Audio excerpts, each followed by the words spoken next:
a hand upon his breast and put him away. "Stay," said I. "Keep off.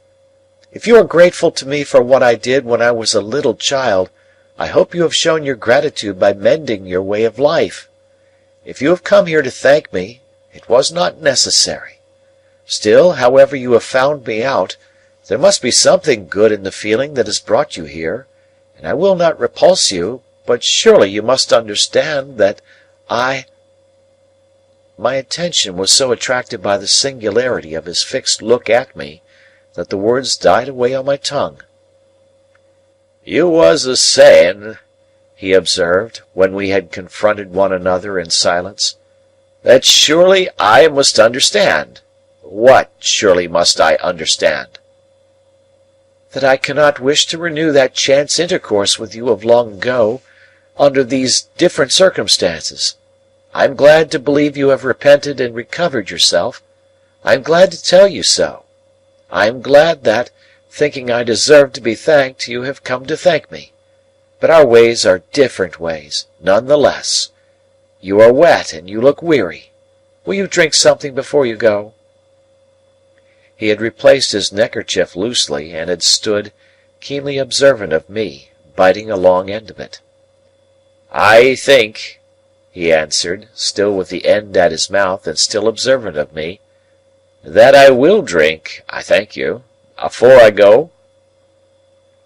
There was a tray ready on a side table. I brought it to the table near the fire, and asked him what he would have. He touched one of the bottles without looking at it or speaking, and I made him some hot rum and water. I tried to keep my hands steady while I did so, but his look at me as he leaned back in his chair, with the long draggled end of his neckerchief between his teeth, evidently forgotten, made my hand very difficult to master. When at last I put the glass to him, I saw with amazement that his eyes were full of tears. Up to this time I had remained standing, not to disguise that I wished him gone. But I was softened by the softened aspect of the man, and felt a touch of reproach. "I hope," said I, hurriedly putting something into a glass for myself, and drawing a chair to the table, "that you would not think I spoke harshly to you just now. I had no intention of doing it, and I am sorry for it if I did. I wish you well and happy." As I put my glass to my lips, he glanced with surprise at the end of his neckerchief, dropping from his mouth when he opened it, and stretched out his hand. I gave him mine, and then he drank, and drew his sleeve across his eyes and forehead. "How are you living?" I asked him.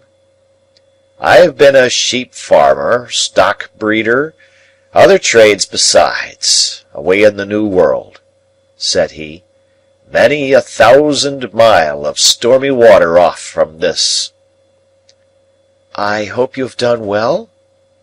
"I've done wonderfully well. There's others went out alonger me as has done well too, but no man has done nigh as well as me. I'm famous for it." "I am glad to hear it." "I hope to hear you say so, my dear boy." Without stopping to try to understand those words or the tone in which they were spoken, I turned off to a point that had just come into my mind.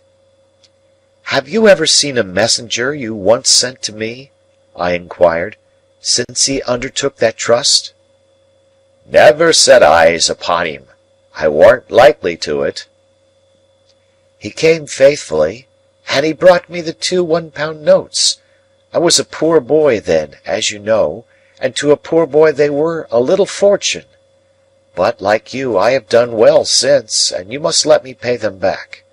You can put them to some other poor boy's use." I took out my purse.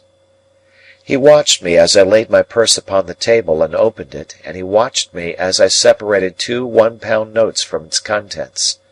They were clean and new, and I spread them out and handed them over to him. Still watching me, he laid them one upon the other, folded them longwise, gave them a twist, set fire to them at the lamp, and dropped the ashes into the tray. "May I make so bold," he said then, with a smile that was like a frown, and with a frown that was like a smile, as ask you how you have done well, since you and me was out on them lone shiverin' marshes." "How?" "Ha!" He emptied his glass, got up, and stood at the side of the fire, with his heavy brown hand on the mantel-shelf. He put a foot up to the bars to dry and warm it, and the wet boot began to steam. But he neither looked at it nor at the fire, but steadily looked at me. It was only now that I began to tremble.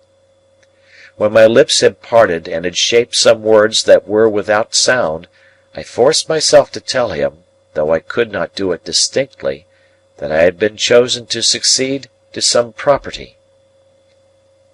"Might a mere varmint ask what property?" said he. I faltered. "I don't know." "Might a mere varmint ask whose property?" said he. I faltered again. "I don't know."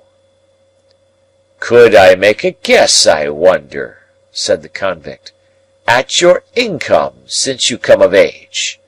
As to the first figure, now. 5?" With my heart beating like a heavy hammer of disordered action, I rose out of my chair and stood with my hand upon the back of it, looking wildly at him. "Concerning a guardian," he went on, "there ought to have been some guardian or such like whiles you was a minor. Some lawyer, maybe. As to the first letter of that lawyer's name, now, would it be J?" All the truth of my position came flashing on me, and its disappointments, dangers, disgraces, consequences of all kinds, rushed in such a multitude that I was borne down by them, and had to struggle for every breath I drew. "Put it," he resumed, "as the employer of that lawyer whose name begun with a J, and might be Jaggers. Put it as he had come oversea to Portsmouth, and had landed there, and had wanted to come on to you. 'However you have found me out,' you says just now.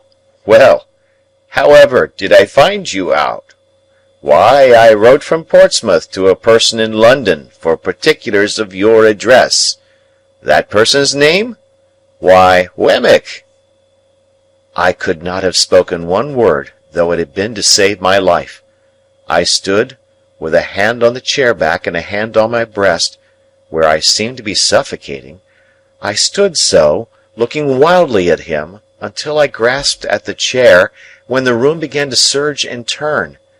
He caught me, drew me to the sofa, put me up against the cushions, and bent on one knee before me, bringing the face that I now well remembered, and that I shuddered at, very near to mine.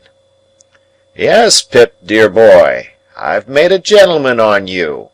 It's me what has done it. I swore that time, sure as ever I earned a guinea, that guinea should go to you. I swore afterwards, sure as ever I speculated and got rich, you should get rich. I lived rough, that you should live smooth. I worked hard, that you should be above work. What odds, dear boy? Do I tell it for you to feel an obligation? Not a bit. I tell it for you to know as that there hunted dunghill dog what you kept life in, got his head so high that he could make a gentleman, and Pip, you're him." The abhorrence in which I held the man, the dread I had of him, the repugnance with which I shrank from him, could not have been exceeded if he had been some terrible beast. "Look'ee here, Pip, I'm your second father. You're my son, more to me nor any son. I put away money, only for you to spend.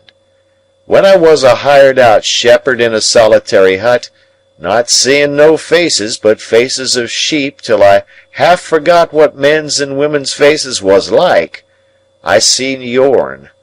I drops my knife many a time in that hut when I was a-eating my dinner or my supper, and I says, 'Here's the boy again, looking at me whiles I eats and drinks.'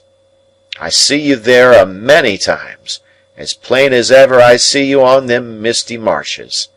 'Lord strike me dead,' I says each time, and I goes out in the air to say it under the open heavens. But what